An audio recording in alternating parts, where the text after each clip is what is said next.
Kami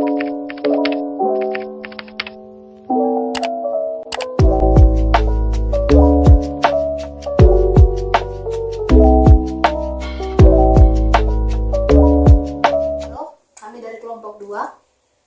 Perkenalkan, nama saya Talenta Febrianis Tumeyang dengan NIM 322312137. Dan saya Otavina Sijabat dengan NIM 32231211059. Dan saya Tania Pasca Margarda Sinandra dengan NIM 322311002. Jadi kami ini melakukan diskusi di rumah Okta dengan dimulai dari jam 12, sekitaran jam 12 tadi. Dan data-datanya kami ambil dari artikel ilmiah telaah filsafat milik Paulo Freire. Ya. Kami berasal dari Universitas Negeri Medan dengan Fakultas Ilmu Sosial, Prodi Pendidikan Sejarah, jurusan Sejarah.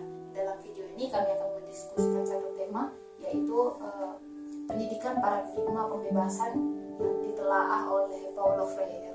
Jadi di dalam pemikiran dari Paulo Freire ini, kalau model pendidikan di dalam pendidikan saat ini pada masyarakat itu, pendidikan ini apa? Terbelenggu, Tidak bebas. nggak bebas. Jadi dia melihat kan kalau pendidikan yang dijalankan pada saat ini kayak terbelenggunya itu kayak terbelenggu yang bukan berarti kayak terikat gitu. Jadi terbelenggu yang kayak udah diterapkan juga pendidikan yang tidak harus disubjekkan kepada guru, melainkan disubjekkan kepada siswa atau yang menerima pendidikan itu. Tapi gimana ya?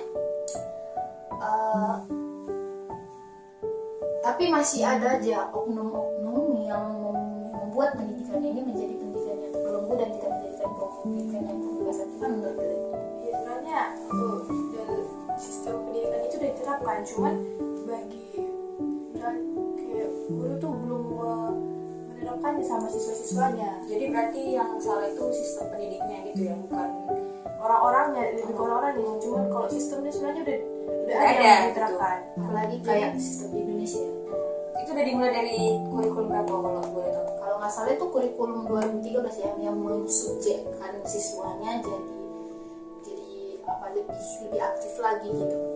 Ya, jadi menurut si Paulo Freire ini, siswanya itu nggak bebas. Dia itu masih masih berpaku sama kayak formalitas aja. Dan gurunya itu ngasih ilmu sama siswanya itu kayak cuma formalitas aja. Bebasnya itu dalam arti bebas memberikan pendapat gitu atau bagaimana? Nah, jadi yang mau kita bahas ini, kita mau si Paulo ini ngasih metode gimana caranya supaya Pendidikan itu bebas. iya lebih bebas, nggak terbelenggu lagi. Tadi yang kayak Tania yang bilang yang lebih pasrah menerima pendapat gitu, itu kayak merupakan tindasan sih. Jadi kayak kau harus terima ini, kau harus terima. Jadi kayak siapa yang kayak kasta yang paling tinggi itu menindas kasta yang paling rendah. Jadi kayak pendidikan Jadi di itu bawah itu harus ikut-ikut aja gitu. Iya. Sama pendapatnya si atasan. iya, karena pendidikan ini merupakan manusia itu sendiri gitu. Oke. Terus kayak gitulah kenyataannya sekarang. Kayak mendang Kasta. mendang kasta. Coba kita tengok dari jurnal yang ke atas itu. Di dalam jurnal ini juga Paulo Freire itu menunjukkan metode dalam pendidikan pembebasan ini. Dia ngasih solusi. Metode nggak sih dari data-data yang sudah Dia ngasih metode. Nah ini. jadi dia ada menetapkan beberapa metode, yaitu yang pertama menyiapkan generasi muda untuk memegang peranan-peranan tertentu dalam masyarakat di masa yang mendatang. Yang kedua itu mentransfer atau memindahkan ilmu pengetahuan sesuai dengan peranan yang diharapkan. Yang ketiga itu mentransfer nilai-nilai dalam rangka memelihara keutuhan untuk kesatuan masyarakat sebagai prasyarat bagi kelangsungan hidup, tersurvei masyarakat dan peradaban. Jadi hubungan dimensi dari pendidikan itu merupakan timbal balik yang terjadi di masyarakat yang sering mengalami dilema yang tertinggal di belakang perubahan, sehingga kayak telat gitu loh pendidikan itu. Jadi sistem pendidikan itu telat kalau tidak menerapkan pendidikan yang bebas gitu. Jadi permasalahan yang kita angkat itu yang gimana sih yang kita lihat dari jurnal ini, kita tengok bahwa pendidikan yang berlaku yang kita kaitkan lah pendidikan pembebasan ini kita kaitkan dengan pendidikan yang ada di Indonesia. Sudah berlaku memang pendidikan pembebasan yang ada di Indonesia ini, cuman masih susah untuk diterapkan. ya masih susah kayak Kenyataannya penerapannya masih sesuai sebagai sama. formalitas saja kan.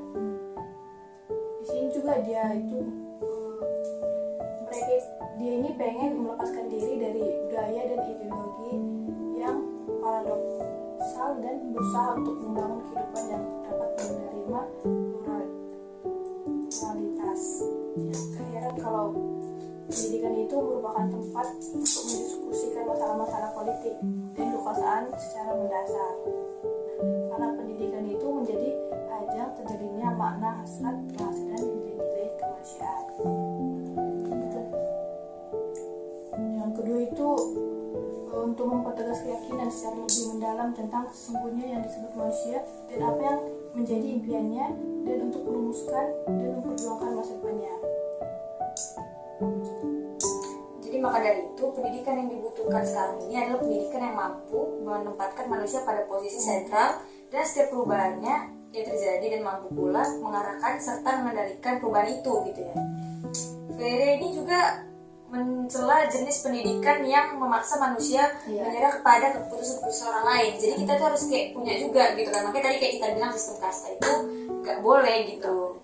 Jadi kayak semua itu harus punya pendapat gitu, netral gitu. Jadi kayak adil. Jadi mau dia kasta atas, kasta rendah, itu semuanya boleh gitu mengutarakan pendapatnya gitu kan. Dan si Freire ini berupaya mendobrak proses pendidikan tradisional atau gaya bank gitu, dimana guru mentransfer pengetahuan kepada murid gitu. Jadi guru berposisi sebagai subjek, sedangkan murid jadi objek gitu. Dia nggak mau kayak gitu. Ya, harusnya muridnya yang jadi subjek. Ini dia menjadi sama-sama kayak Timbal balik dia berinteraksi gitu ya.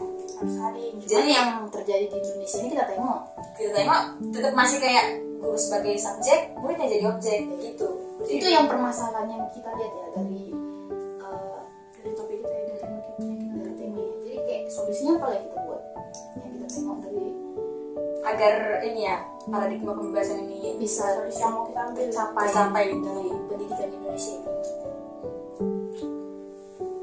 Yang pertama udah pasti niat dulu sama kemauan, ya kan? Itu udah pasti aja sih. Gak mungkin enggak itu. Terus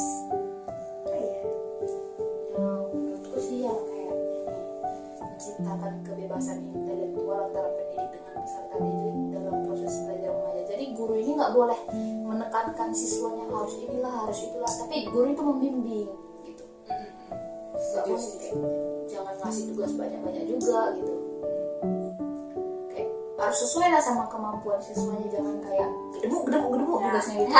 Guru juga kan harus Harus paham lah kondisi siswanya gitu. harus bisa ngajak siswanya itu kerjasama. Iya, sama dengan kemampuan dia. Jangan juga dia sedang visual kadang kasar.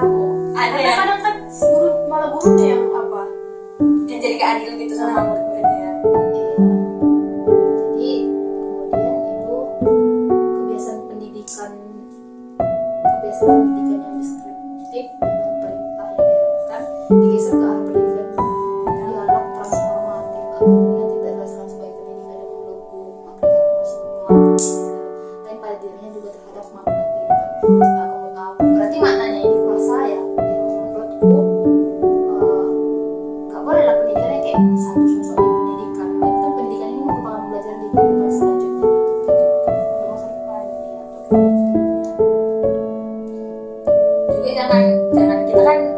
secara teknis kan bakal jadi pendidik juga. Kita juga harus menerapkan itu nanti di ajaran-ajaran kita.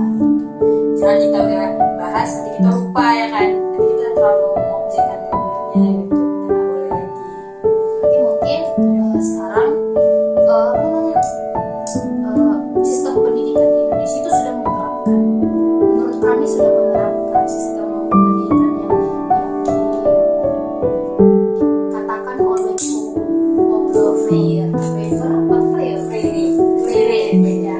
Jadi maksudnya itu pendidikan itu jangan kayak cuma formal kita saja, jangan kayak kita menuju sama nilai sebuah nilai aja, tapi harus kualitas pendidikannya, kualitas pribadi siswanya, kualitas sosial sama kemandiriannya, juga penerapannya sama masyarakat.